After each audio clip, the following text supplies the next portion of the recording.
తర్వాత ఏం మాట్లాడుతున్నారు మళ్ళీ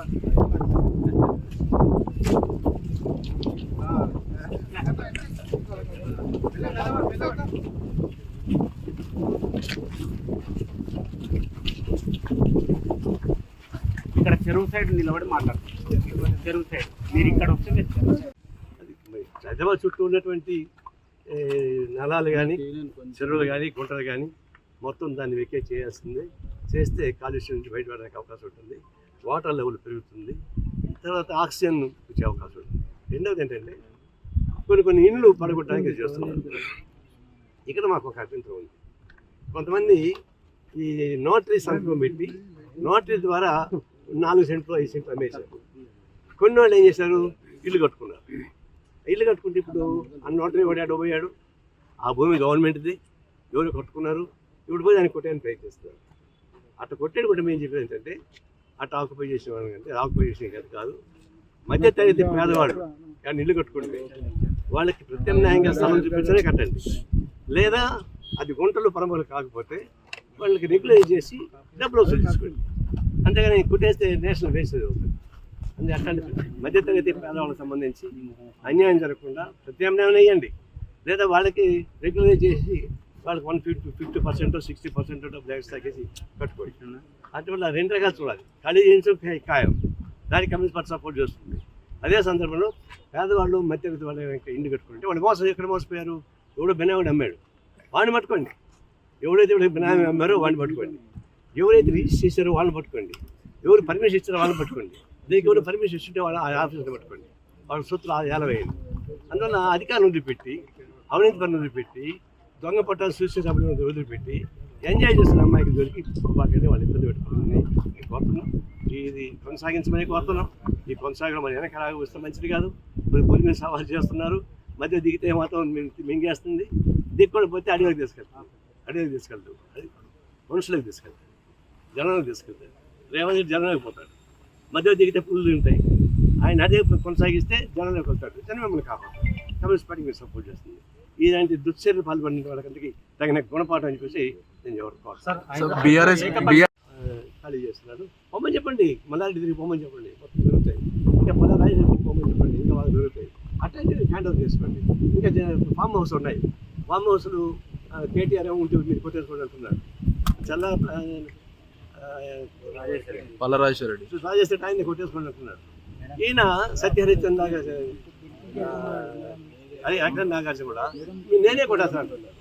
ఇది సినిమా కాదనైనా బొక్క వేయడానికి, సినిమా కాదనైనా డూప్ వేయించడానికి వాస్తవ ప్రపంచం అట్లా డూప్ పొందుతూ మేము చెప్పేది ఏంటంటే పక్షపాత వైఖరి లేకుండా నిష్పక్షపాతంగా పడకూడదే మేము సపోర్ట్ చేస్తాము. భవిష్యత్తు ఇంకా చాలా ఉంది. ఒకటి కొట్టారు కాబట్టి అర్థం పెట్టడం కాదు, ఈ క్రమం కొనసాగింది మేము అబ్జర్వ్ చేస్తుంటాం. ఎక్కడైతే పక్షపాతం కనిపిస్తే అక్కడ డెఫినెట్గా మేము కూడా పల్లరాజేశ్వర రెడ్డి కీలక వ్యాఖ్యలు చేశారు. జేఎస్ఎంసీ కూడా బఫర్ జోన్లో ఉంది, దాన్ని కూల్ చేస్తారా? ప్రభుత్వ కార్యాలయ సమితి కూడా చాలా బఫర్ జోన్లో ఎఫ్టీఆర్లు ఉన్నాయంటే దానికి ఏం చెప్తారు? ముందు ఎంఐఎం వాళ్ళు ఆ తర్వాత గవర్నమెంట్ ఉండాలి.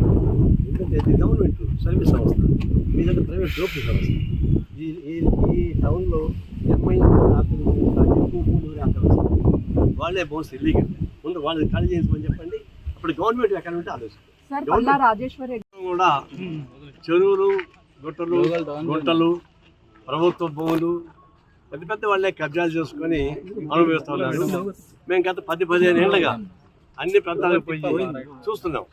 ఎక్కడైనా పేదవాళ్ళు ఈ ప్రభుత్వ భూములు గుర్తు చేసుకుంటే మాత్రం అందరూ ఎగబడి ఒంటి కట్టి వస్తారు.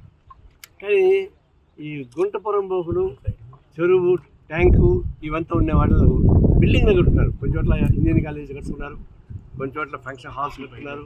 వాళ్ళు విలాసవంతమైన జీవితాలు కనిపిస్తూ ఉన్నారు. వాటిపైన మేము ఎన్నో రోజులు ఆందోళన చేశాం. ప్రభుత్వం పరిశీలన పెట్టింది.